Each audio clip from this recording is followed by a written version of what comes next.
We're going to talk about the Stereo Realist. As I say, I sort of got hooked on it a bit.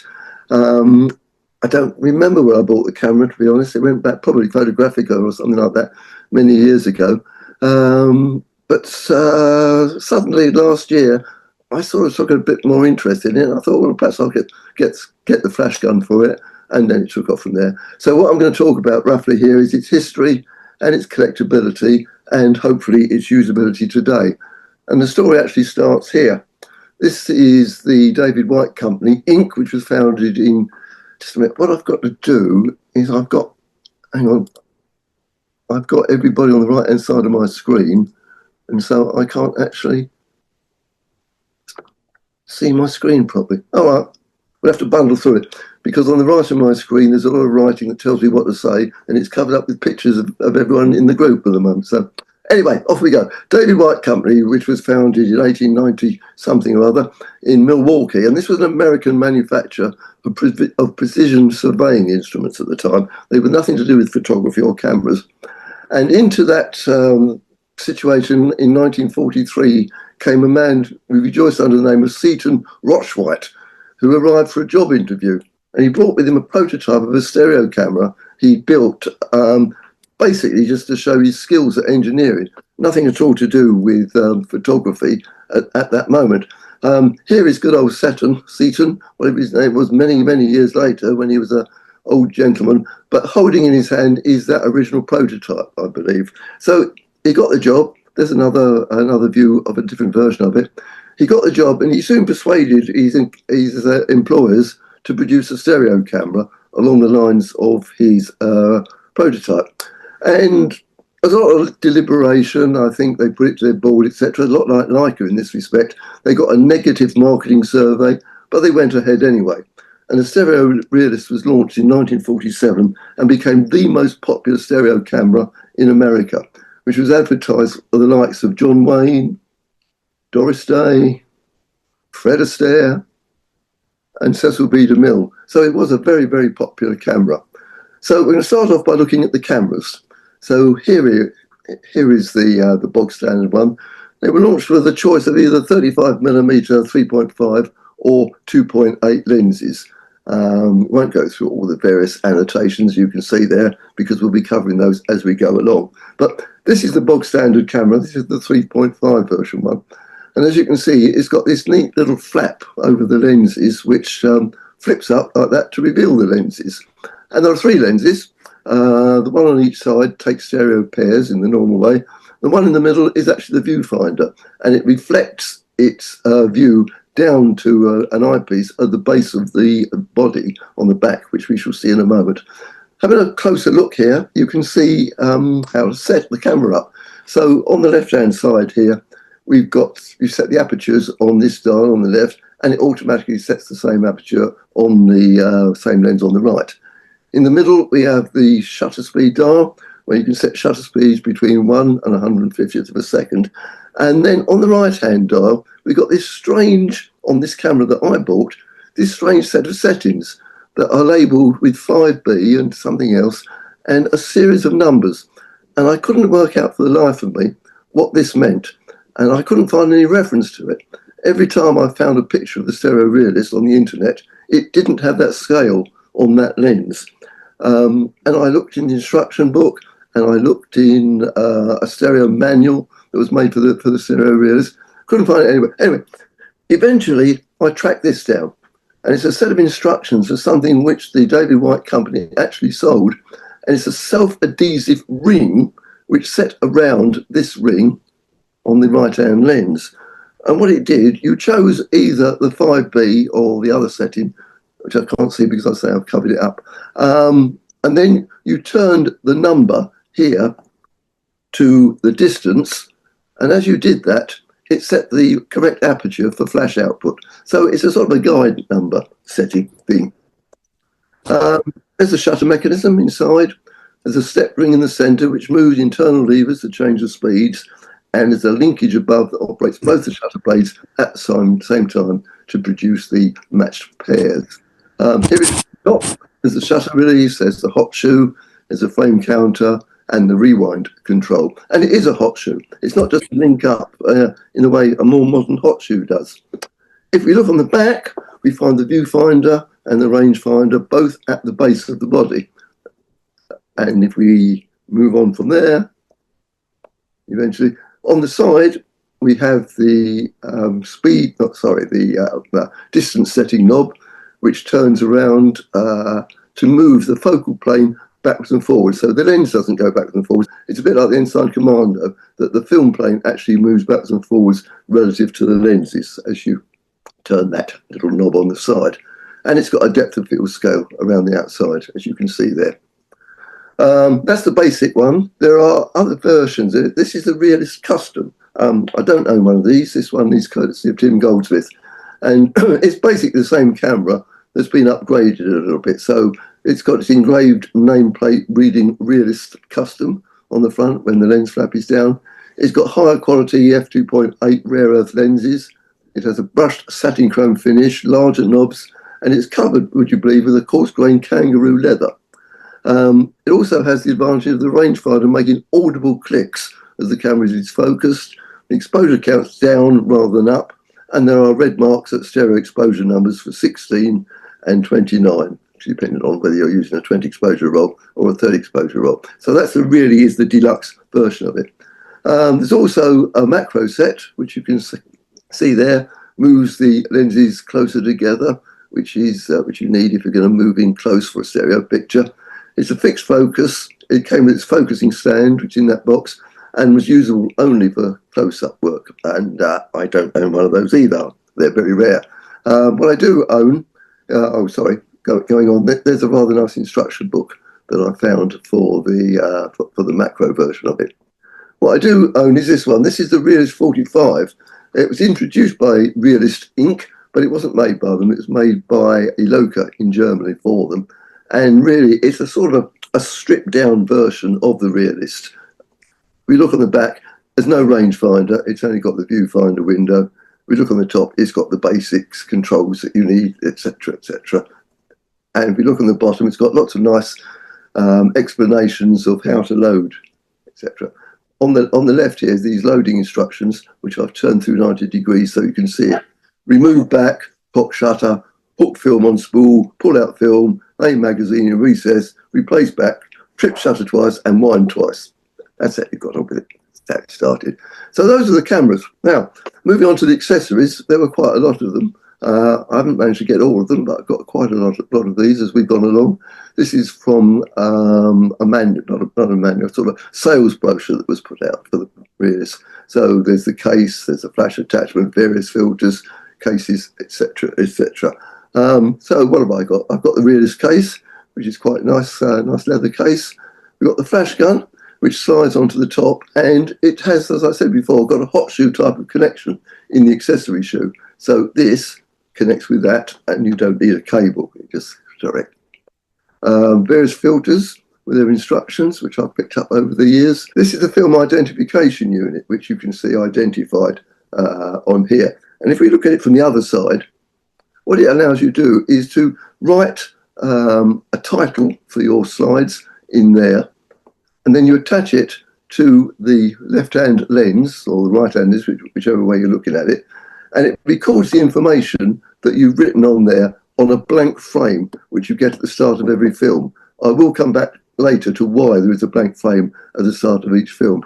So it's got a little copying stand here, as you can see, and a close-up lens on there, so you can tell everybody this is your holiday snaps for 1951 or 52 or whatever.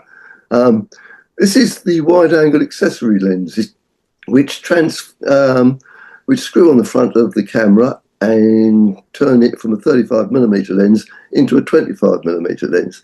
There isn't a great deal of difference, you wouldn't think, and these must have been quite expensive in their time. Well, to be honest with you, they're quite expensive if you buy them second-hand, but not much point. But what it did do, of course, is it fitted onto the camera like so, and just as with the ordinary, the real camera without the accessories, the viewfinder is on the bottom. So you're not looking at it upside down, you're looking at the camera the correct way up with these accessory lenses stuck on the front. Now, one interesting little thing, if you look here, there's a little control what those lenses have done, they've covered up the shutter speed control. So here it links in with it. So as you turn that, which is there, it turns the shutter speeds as needed. So that's quite a clever little mechanism there. This is the Realist mounting kit, which I will come back to later. It's a bit complicated and a bit strange. You can also pick up the stereo viewer, which is tucked into the back of the Stereo Realist manual. This one isn't in the best of condition, as you can see. But if you find one of these books with this little stereo viewer, which is just like two magnifying glasses side by side, tucked into a little envelope at the back, it puts the price up quite a lot of that book, and it's quite useful. Right, I'm going to talk about using the Realist now. So first of all, we have to remember about how 3D works. So the reason why we see everything in 3 dimensions as people is because we've got two eyes, and each eye sees the scene in front of us from a slightly different angle, and then the brain looks at that, sorts it out, and turns it into an illusion of depth. That's why we see 3D. So the left eye has to see the picture taken with the camera's left lens, and the right eye has to see the picture taken by the camera's right lens, and then the brain does its magic, and you end up with what appears to be depth, which is what 3D photography is all about. Right, first thing we've got to do is load it. Turn the back, open the back, and we find the instructions written inside. So we turn the sprocket, that's this little thingy here, to a white dot appears in this little window here. You insert the cartridge, you place the back on the camera, then you wind it until it locks, and then you wind it twice more by pressing the shutter, off it goes, and then you're in the right position. So there is the film loaded, and it uses the old-fashioned type where you've got a long tongue rather than the short tongues on films these days. So if you're going to use one of these, you're going to have to cut the film to make a long tongue like that. You must, of course, hold the camera level and always horizontal. So the instruction book tells you this. You hold it sideways, you can point it up or down, but you must not tilt it. And of course, it looks like you're using it upside down because the viewfinder's on the bottom. And this is what you look like. If you're actually taking one of these things, you feel all right yourself, but the people looking at you must think you're a bit of a nutter. There you are. So you take the pictures. Now, this is how it works. You take the first picture, and it takes 1A and 1B. That's what we could be. Let's call the pictures A and B. That's the same image, 1A and 1B, like that. You wind on and take the next picture, and you'll now see that 1A and 1B have moved on, and 2A and 2B are recorded beside them. You wind on again and shoot, and now it's wound on, it's gone on again, and now 3A and 3B are in place, etc., etc. And this is why at the start of every film, there is a blank image.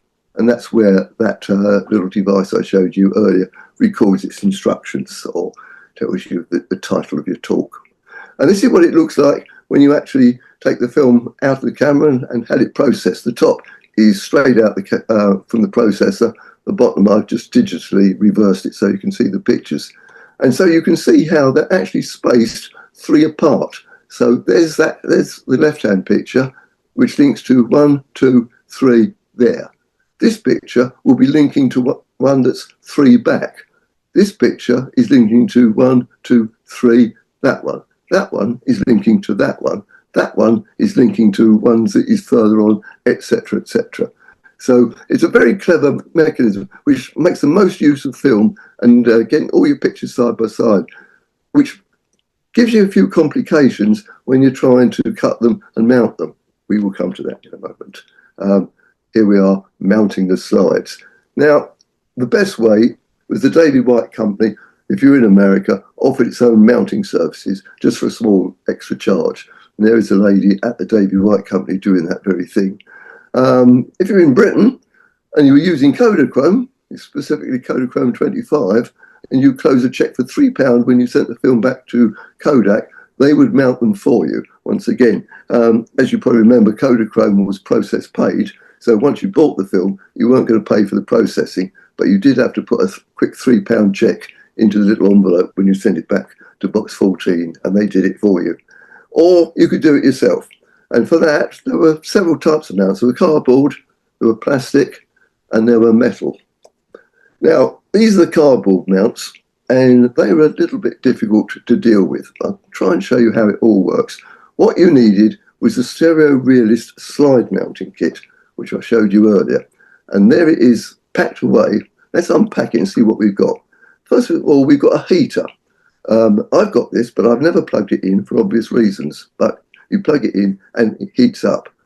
You've got a mounting frame, which you can see there, and a strange little device which has no name, but I've called it a film poker for reasons which will become apparent in a moment.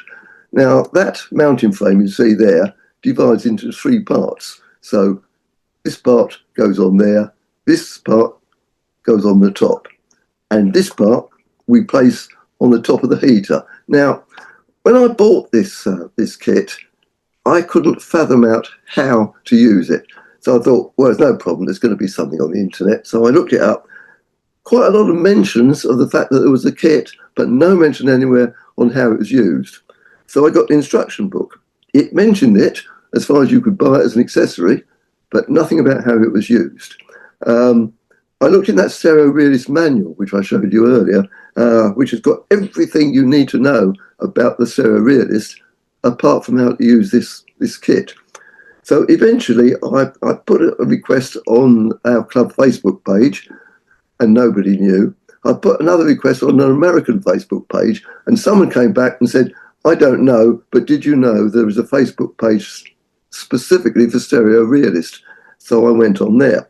And I got quite a few people who came back and said, yes, that's interesting. I've got one of those, but I don't know how to use it either. And eventually, a man from America came on and he sent me the instructions, which was still very confusing. If anyone tells me I'm wrong at the end of this, I shall be quite happy to hear from him. But it appears there are 2 methods. And method 1 was to take part of that frame, which you saw earlier on, and place it on the top of the heater so it heats up. Place the heating iron on top of the heater, let it warm up, I'll put it there. Then you use the cutter to cut each slide from the roll. Now that's when you need this mounting box. You remember the complications of how each frame was separated by 3 frames from its next one. So if you cut each one very carefully and inserted them one by one into these little boxes, up here it identifies where they are. So you can see there, 1 left, 1 right, blank, 18 right, 19 right, etc., etc. Goes all through there. So you end up with all your frames sorted in the order in which you need to mount them.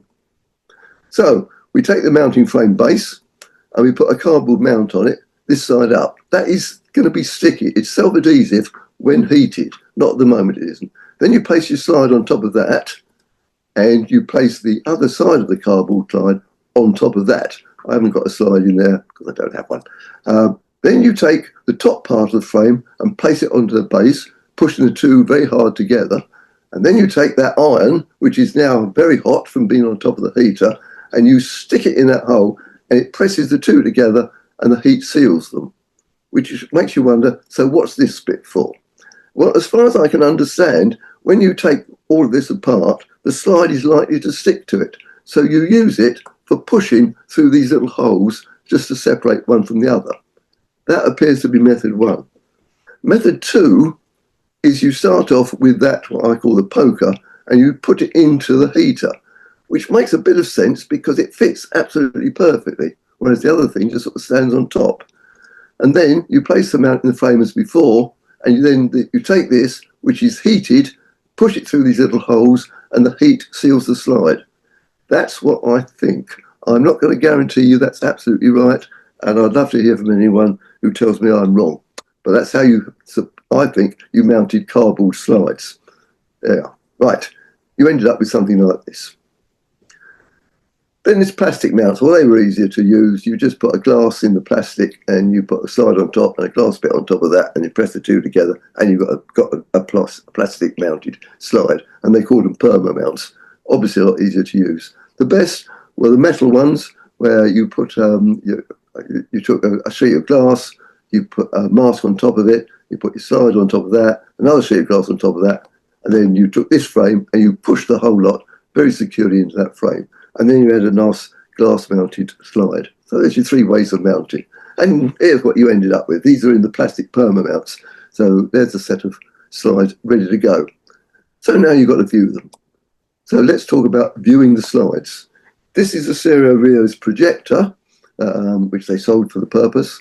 And as you probably know, they had twin lenses and they had polarizing filters on them, special screen, beaded screen. You use polarizing spectacles and you can see everything in 3D. There's another version. That one isn't made by Realist. This one is the Stereo Vivid, as it says on the nameplate on the side. This one is a particularly nice one. Now, I own this one. The other two, I don't. Some years ago, a man I've never met, but we correspond quite regularly on email in Scotland, emailed me to talk about his father. His father was called Leslie Thompson, who in the 1950s, he actually ran a clinic for people with bad backs. But in his hobbies, he was a keen photographer, a writer and a hobby engineer. And he wrote about making his own stereo cameras. And he wrote this in Amateur Photographer back in the 50s, also the British Journal of Photography. And he particularly favoured the Stereo Realist, for which he hand-built this projector. I would love to get hold of his cameras, which this friend of mine still got, which he won't release, but he did let me have the projector if I would pay the carriage from Scotland. So there is Leslie Thompson's rather nice handmade stereo projector for Stereo Realist slides. More common way that people use it, of course, with a viewer. There are quite a few viewers. This is a battery-operated one. You just stuck the slide in there, pushed it down, that presses a switch, turned on a torch bulb, took two batteries in the back, focused it there, and you've got your stereo viewer. Now, this is rather interesting. This is a view mailer. I'd never come across one of these before until I found one on American eBay. And that's how you buy it. Now, what you do is you take your stereo slide and you insert it into this slot, okay? You then turn it over and you write your message to whoever you want to send it to on there. Turn it back again. There's a flap on the other side, which you now fold over here, write the address on, stick a stamp in there, and send it off through the mail. When your recipient opens it up, he finds inside a folded up viewer with your slide in it because you pushed it in earlier on. And if you undo all the wrapping, it unwraps like this and it shows you the various steps on what to do to unfold that viewer, point it at a bright light and you will see your stereo picture. And there it is when it's unfolded. I actually had to buy two of these. I bought one cheap that was broken open so that I could do all this. And I managed to get this out and then my dog got hold of it and ripped the rest of it up. So then I bought another one, which was actually all sealed up. So what I've now got is I've got this left over from the broken open one and the sealed up one, which you saw a moment ago. But quite an interesting and unusual way to send your friends stereo views, just one stereo view of your holiday or whatever. Now, what I tended to do when I was using it, excuse me, I'm just going to have a drink, be right with you. What I did was I scanned the slides, the negatives like this, and then reversed them in Photoshop, and ended up with stereo pairs like this one. This is one of my favourites I took in northern Italy somewhere. There's a few more that I put together. And the way I did this is I started off with a Vista screen viewer. You can find these on eBay quite cheaply. And if you're lucky, they come with a set of stereo images, which you can use as a template. If you scan one of those, and you can produce a template that looks like this, and then you cut out the bit in the middle, and you mount your stereo pair behind it, and then you stick it in your cheap viewer, and you get a stereo view, and it's really nice. It works an absolute treat. There's another stereo pair that I also took on that particular holiday, and I'm going to show you how I turn this into an anaglyph that you can see with your red and green or red and blue glasses. Now, if you're familiar with Photoshop, stay put because I think you might understand what I'm about to say. If you've never used Photoshop in your life, everything I'm about to say is going to be complete gibberish. So just bear with me on that. So the first thing you do is you open it in Photoshop, and there it is. There's your two images in a Photoshop file. So you cut the left-hand image and you paste it onto a new page like that, okay? Then you cut your right-hand image and paste that into a new layer on top of the first image. It looks exactly the same. It's not actually, because if I go back, look on the left how much space there is between the roundabout and the edge of the slide. Go to the right-hand image and you can see there's more space. So they are different, left and right. Now, what you now do is you go to layer 1. In your menus, you go to layer style, you go to blending options, you open the layer style, and you open the blending options menu. Then you go to the blue and green channels, and what you do is you deselect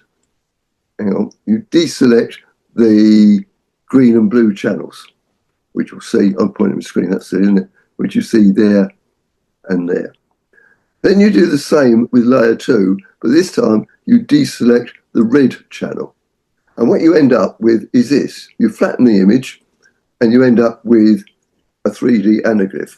And if you happen to have a pair of these handy, anything like that, and you stick them on quickly now, oh, look, there's people all over putting their glasses on.